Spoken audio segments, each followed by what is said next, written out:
Oi, pessoal, boa noite. Meu nome é Alicia Zito, eu sou acadêmica do último período da graduação do curso de Serviço Social, então eu estou aí fechando, né, o ciclo universitário e aproveitando a deixa, né, da fala dos meninos, da Ana e do Edilson, queria incentivar vocês a buscarem, mesmo que de maneira remota, né, acessarem os recursos que a UFOP oferece, porque é muito importante, não só para o currículo acadêmico, né, que a gente vai preenchendo, a gente vai se desenvolvendo no decorrer da graduação, mas também de maneira pessoal, né? É muito importante, por exemplo, a gente aprender uma nova língua, uma segunda língua.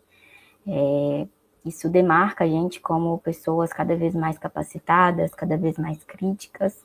Então, a UFOP ela tem um leque de possibilidades que abarcam não só os alunos, né, da modalidade presencial, mas também abarcam alunos da modalidade remota.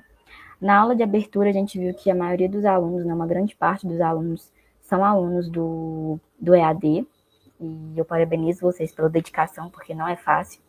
Eu entrei na UFOP no período 20.2, então foi no auge da pandemia, e não foi fácil, porque eu vinha idealizando o ingresso na faculdade de uma forma completamente diferente, e ter entrado na faculdade no auge da pandemia, né? Nem foi no auge, foi no início da pandemia, foi um pouco desolador, porque foi uma quebra de expectativa, né, gente?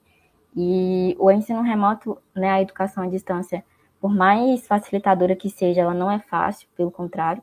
Eu não tenho filhos, não sou casada, mas eu imagino que muitas de vocês, né, muitos de vocês são pertencentes dessa categoria, né, de estudantes, trabalhadores e que também dão conta, né, da vida cotidiana familiar. E não é fácil conciliar as três coisas. Durante a pandemia, eu tomei posse do meu cargo público, de um concurso que eu tinha passado, então eu também fiz parte desse grupo de estudantes trabalhadora e continuei fazendo parte, mesmo enquanto a faculdade voltou.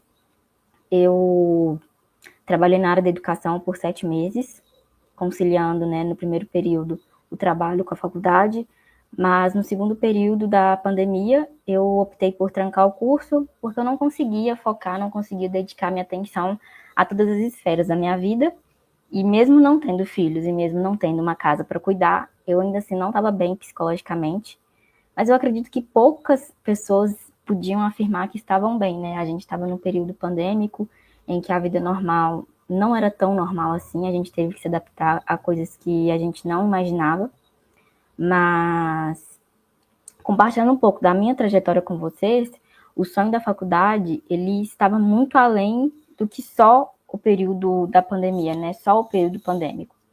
Mas eu era jovem, né? Eu tinha 20 anos na época, não tão jovem ainda, né? Porque eu tenho 23, mas eu queria trabalhar e eu queria estudar. Eu optei por pedir exoneração do meu cargo público depois que a UFOP convocou, né, os alunos a voltar para a modalidade presencial e sigo aqui. Mas o que eu quero falar mesmo para vocês é da importância da educação na nossa vida. Na aula de abertura deu para notar que tinham muitas pessoas que já eram mais velhas, né? Já tinham feito uma graduação, estavam em busca de outra. E eu fiquei muito sensibilizada em ver esse acesso de pessoas que já passaram, né, da marca dos 30 anos, porque isso é muito, muito bacana na realidade social que a gente vive hoje, de achar que existe um tempo limite para coisas que não existem, que não são limitadas. Na área da assistência, eu faço estágio numa instituição de longa permanência para pessoa idosa, e de 55 residentes da instituição, somente 3 têm ensino superior, e numa época completamente diferente da nossa.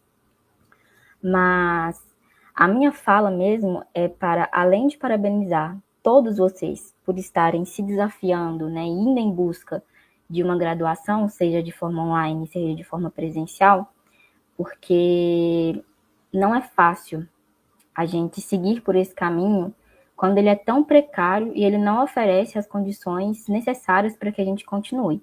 Eu, por exemplo, só continuo na graduação porque eu tive pessoas que me permitiram vivenciar ela, né?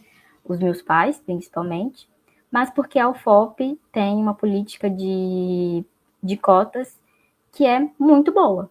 Ela cumpre o seu papel. Eu sou cotista, eu entrei na faculdade pela lei de cotas e hoje eu permaneço na UFOP, né? Permaneço aqui em Mariana, que é onde eu resido por causa da minha graduação, por causa da lei de cotas.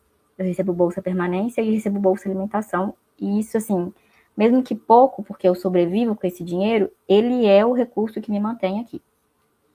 Mas numa realidade, né, numa sociedade em que a gente busca profissionalizar pessoas de maneira técnica para que elas trabalhem, né, e dê lucro, buscar essa capacitação, essa profissionalização no meio universitário, né, de forma educativa, é louvável e é admirável, porque para muitos de vocês, eu imagino que essa realidade ela nem seria possível se não fosse o EAD. E o EAD ele permitiu que cada vez mais pessoas como nós, todos que estamos aqui, ocupassem um espaço que por muito tempo talvez não seria possível. Então, usufruem do que a UFOP tem a oferecer, mas, para além disso, do que a comunidade acadêmica também tem. Não é um meio fácil, principalmente para quem está na área da educação, buscando, né, mestrado, doutorado, um pós-doc, não é fácil, porque até para isso, né, existem muitas limitações. A gente não tem uma realidade que assegure que esses pesquisadores eles vão receber o devido valor necessário para que eles consigam contribuir cada vez mais com os conhecimentos que eles têm. Mas ainda assim é importante que esse espaço ele seja ocupado para que a gente consiga incentivar cada vez mais pessoas a buscarem a educação. Porque por mais que a gente não dê tanto valor a isso, não coloque tanta coisa nisso, se a gente for parar para pensar, a gente não vai ficar rico mesmo. A gente não vai chegar no patamar de riqueza. Eu espero que todos cheguem, né? Mas a gente vai ter condições melhores do que a gente teria se a gente não tivesse o estudo. Porque o estudo, ele nos transforma em pessoas. Pessoas com capacidade de pensar, pessoas com recursos críticos de questionarem, de buscarem condições melhores de vida, não para vocês, mas para a família de vocês também. E cuidem da saúde mental de vocês enquanto estudantes, porque essa é uma realidade que por muitas vezes é dolorosa e essa dor ela é silenciada, ela é silenciosa. Então, se cuidem, cuidem dos outros também. Puxando para um outro viés, a UFOP ela tem a ouvidoria feminina. Eu não sei se vocês já ouviram falar, mas a ouvidoria feminina é um espaço de acolhimento e escutativa para vítimas de assédio, né? Tanto assédio sexual quanto assédio moral, e também casos de estupros. Mas, falando para os que são alunos do EAD, o assédio moral ele também ocorre de maneira online. Então, caso vocês tenham alguma questão que vocês se sentem desconfortáveis, que está passando por um viés que vocês não estão muito confortáveis com aquilo, tem a ouvidoria feminina e ela é acessível para todos os alunos da UFOP e também para a comunidade aqui de Ouro Preto, né? Então, é um outro tipo de assistência que a UFOP oferece e que é muito importante para que a gente torne, né, o meio acadêmico, mesmo virtual, mais acolhedor e mais seguro, não só para mulheres, né, mas também para a comunidade LGBTQIAP+.